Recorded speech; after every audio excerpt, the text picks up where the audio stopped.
This is ABC15 Mornings. More COVID vaccines ready to ship out across the country this morning, this time from Moderna, when our state is expected to receive their doses. Congress could finally reach an agreement on COVID relief later today, prepping another round of stimulus checks for most American taxpayers. Helping kids prepare for the future, how one local organization is promoting critical thinking as well as engineering and, of course, imagination. So cool. Wait until we share this story with you as we come up on 6 o'clock on this Sunday. So happy to see you this morning. I'm Nohelani Graff.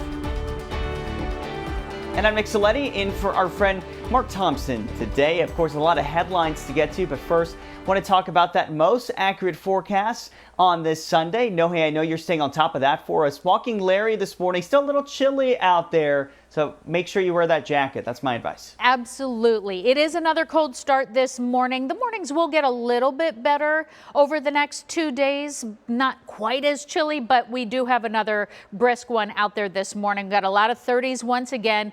35 in Chandler, pretty close to that now in Mesa and Glendale, Avondale at 38. Phoenix Metro still sitting in the low 40s right now, and that's because we're continuing to have crystal clear skies, so really can't complain about that. Just got to bundle up and be ready for it. If you want to go for a bike ride, I always think that it's kind of nice to do a bike ride on these cold mornings because it's going to be freezing at first, but then you get through it faster and can wrap up and get home and get warm again. So we'll be in the 40s through that 7 o'clock hour. By 10, though, we cross into the 50s, and then after lunchtime we're already into the upper 60s by 2 o'clock, and we're not even stopping there, getting warmer after that point. I'll show you just how high our temperature will go today. That's coming up in just a few moments. But first at 6, we are continuing to track a traffic alert for you this morning. Several northbound lanes of the I-17 at Buckeye are closed following an accident. You're looking at a live view from our ADOT camera. You see those flashing lights down on the bottom left-hand side of your screen. This is at the Durango curve. DPS troopers now telling us one person was hit and killed by a car, and that vehicle did not stay on scene. It is going to take them a while to get through this investigation, and so we will update you with more information as it comes in right here on ABC 15 Mornings as well as ABC15.com, and expect that closure to last a while longer. Meantime, Phoenix police are investigating what they're calling a serious crash at the I-10 and University, and this one happened just a couple of hours ago, but wow, you can see the damage to that one car there. Crews telling us they did have to take 4 people to the hospital, including a 4-year-old, and everyone is in critical condition at this hour. So far, we don't know what caused this crash, but we do know that both the eastbound and westbound ramps are still closed on I-10 and University, as well as southbound 32nd Street at the I-10, Nick.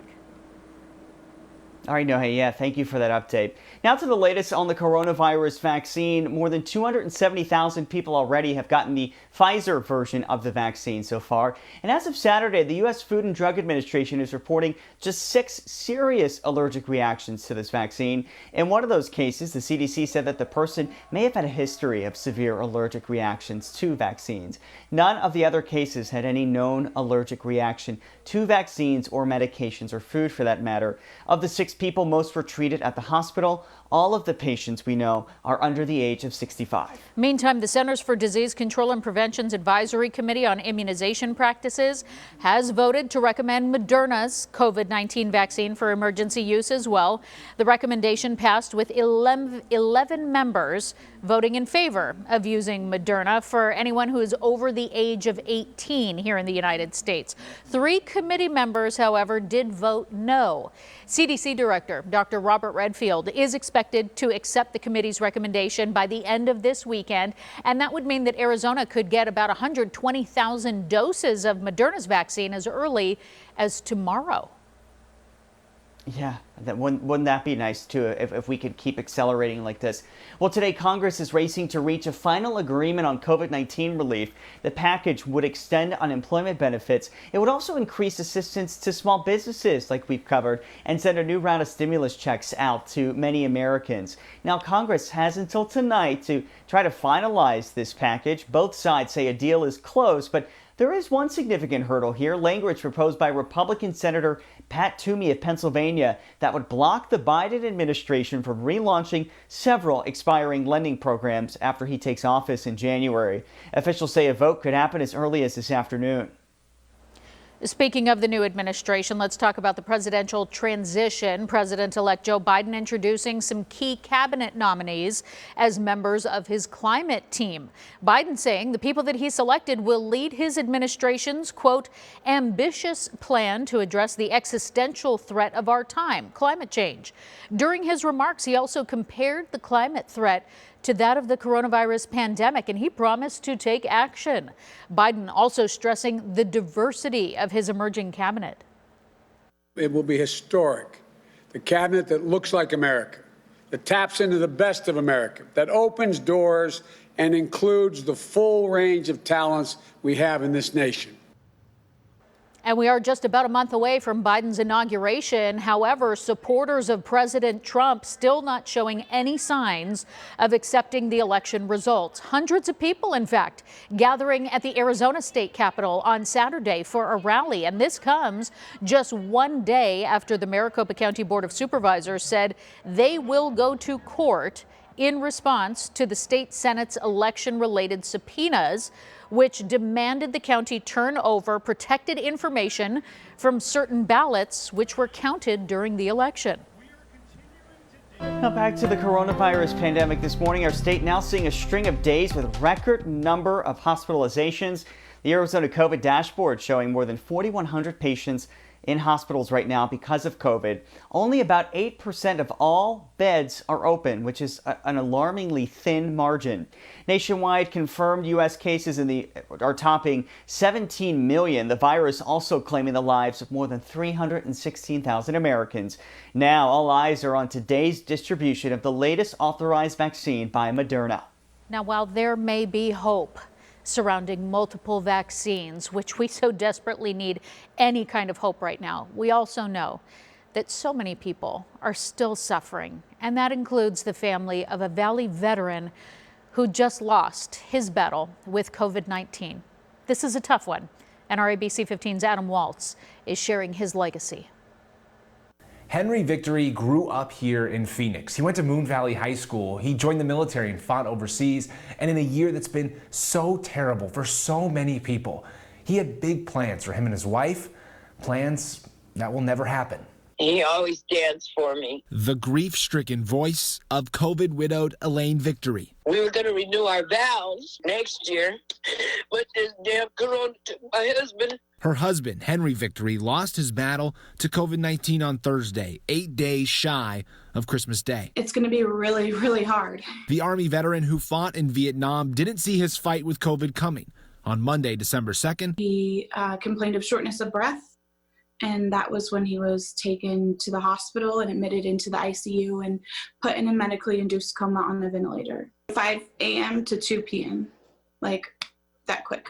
Henry never woke up. Henry and Elaine were married for 6 years, together for 16. The couple couldn't afford wedding rings since they had adopted his grandson. So this year for Christmas, he was going to buy Elaine a ring. He was my very best friend, my true soulmate, and that's for sure. Henry was a big family man. He has 11 children and stepchildren, 32 grandchildren, and 4 great-grandchildren. All devastated that Christmas will be spent without Grandpa. We didn't think it would happen to him, you know? He was a strong man. He was a very strong man that, my mother-in-law, he did everything for her. She said he treated her like a queen. That is an understatement.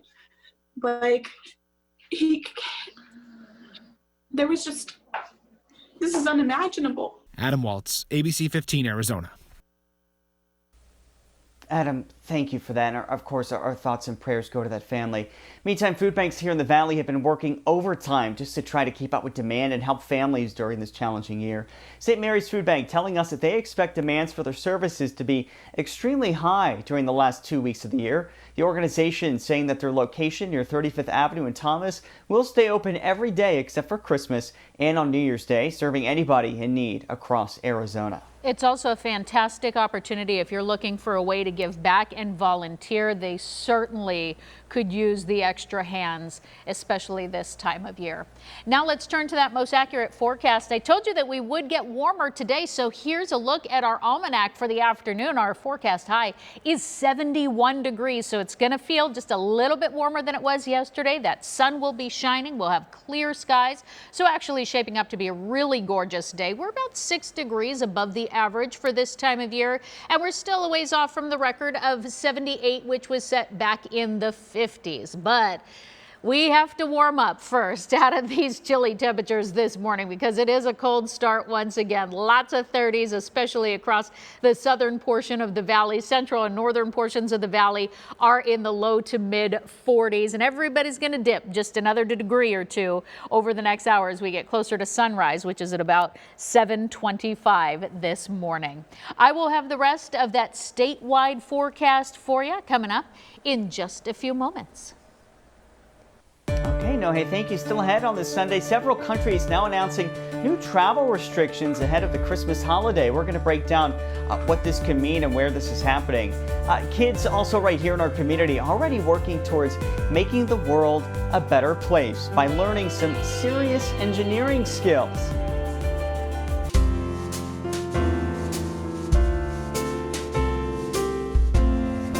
My name is Staff Sergeant Douglas Price with the United States Air Force, deployed at Al Asad Air Base in Iraq with 1 ERQG Maintenance Squadron. I'd like to wish my family back home in Tucson, Arizona, happy holidays and a happy new year.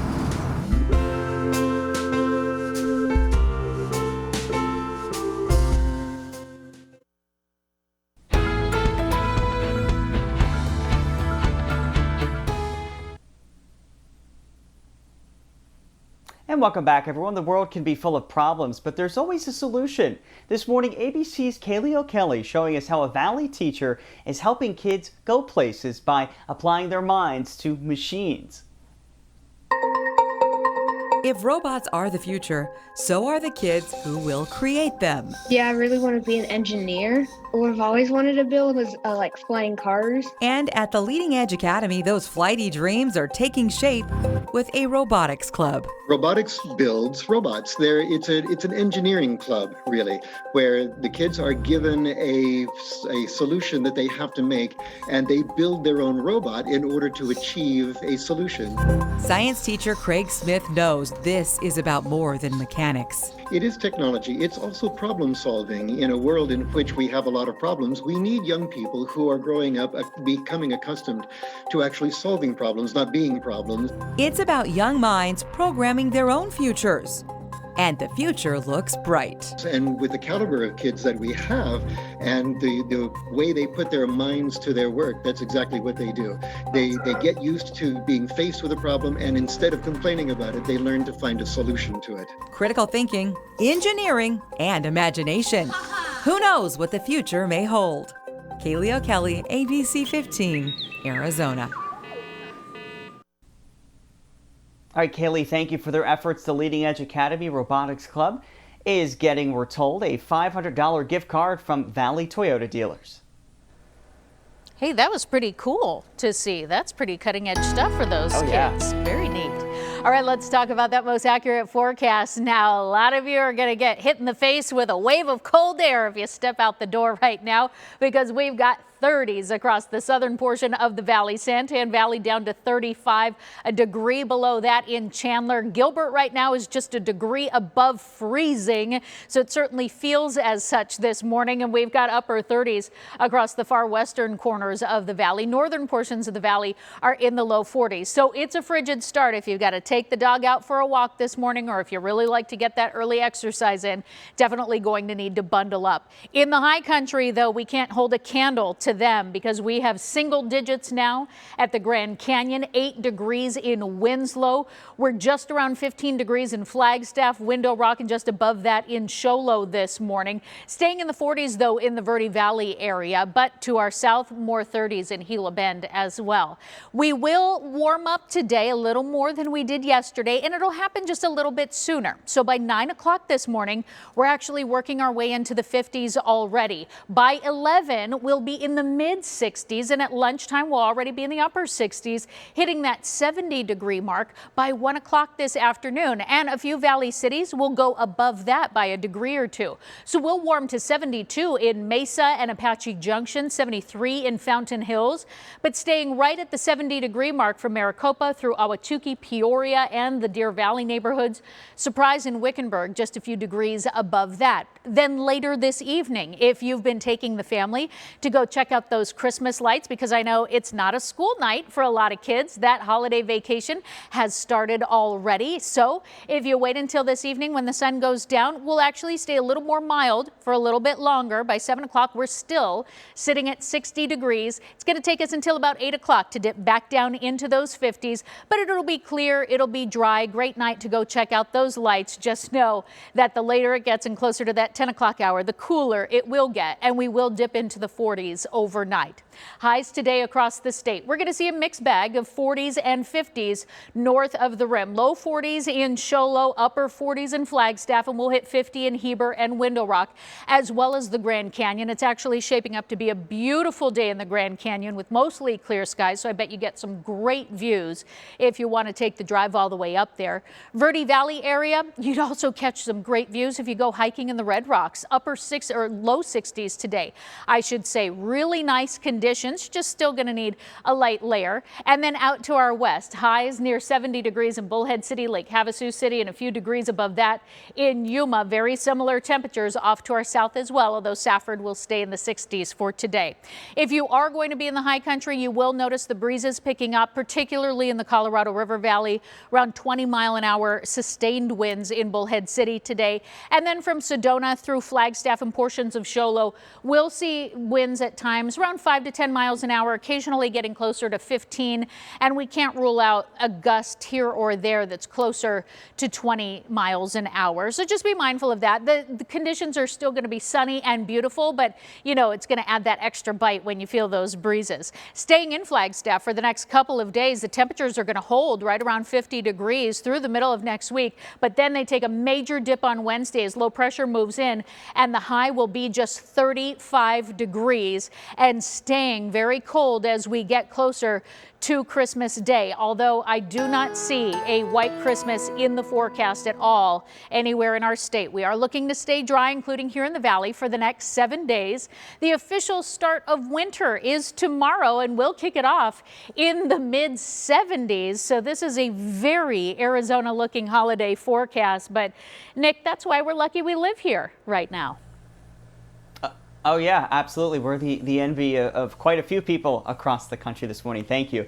Hey, let's get everyone a reminder. Rise up, Red Sea. This morning, the Arizona Cardinals are taking on those Philadelphia Eagles at State Farm Stadium. So we got the home field advantage. Kickoff is at 2:05. The Cards are the 6.5-point favorite there. I know I'm a Philly guy, but I'm rooting for the Cards. Don't you worry, Cards. I got your back. Hey, coming up, volunteers working hard this holiday season to give hundreds of families all they need to celebrate the holidays. Also, we've done plenty of social distancing this year. How about distancing yourself from your social media accounts in 2021? Why a break could improve your mental health. In 2020, social media has certainly been a lifeline to communicate with one another, but there have also been a lot of divisive topics, and it's gotten pretty hairy out there. So to help us move forward and improve our relationship with social media in 2021 is clinical psychologist and social media expert, Dr. Paula Darlowski. Dr. Darlowski, thank you so much for joining us today. Thank you. I'm very happy to be here. So we have to identify first how our social media behaviors impact our real life behaviors. And you're saying there's a way to identify your attachment style. So talk me through that. Sure. So attachment styles are formed from a very, very young age. And of course, they are formed by our relationships with our early caregivers. Now, these kinds of styles of interacting also show up in our social media use. Now, something that also people can do, which I also recommend, is to take a weekly inventory of your social media behaviors and habits and see, am I using it to boost my relationships in healthy ways, or am I finding that I'm posting because I really need at that moment a reaction? I need a connection, but maybe not always for the most healthy reasons. Or am I using it just to kind of watch? How can we minimize some of those virtual conflicts and avoid that post-commentary regret? Yeah, that's a good one, and is difficult to do, but it really requires us to be mindful and to be intentional of tuning into our emotions before we're logging on. First of all, if we're feeling really heated up and our internal temperature is pretty high, that's a signal saying, no, it's probably not the best time to log on to social media. Of course, the best way to resolve conflict really is personally make a phone call or use FaceTime and really talk to that person one-on-one. But I do want to say that, look, if you find yourself in a situation where you did post a comment that created some conflict and you have some regret about it, that's okay. You can always go back and post that you're sorry, you want to apologize, and you can delete the post that you're uncomfortable with. We all make mistakes, and it's okay. Which certainly sounds like an opportunity for personal growth. And that's one of your other messages, is take those negative feelings and use them to better yourself and your personal behaviors as we head into the new year. I think what is really important in our offline lives is to cultivate self-compassion. And that's definitely going to help us with our online lives too. Being able to tame that critical voice of ours and to, realize that we all have feelings, we all have bad days, we all get depressed, and that's life, that's being human. All excellent tips to help get us back to the positive connectivity that social media was meant for, especially as we're all looking for a fresh start in 2021. Dr. Paula Darlowski, thank you so much for your time and for joining us this morning. Thank you so much for having me. I appreciate it.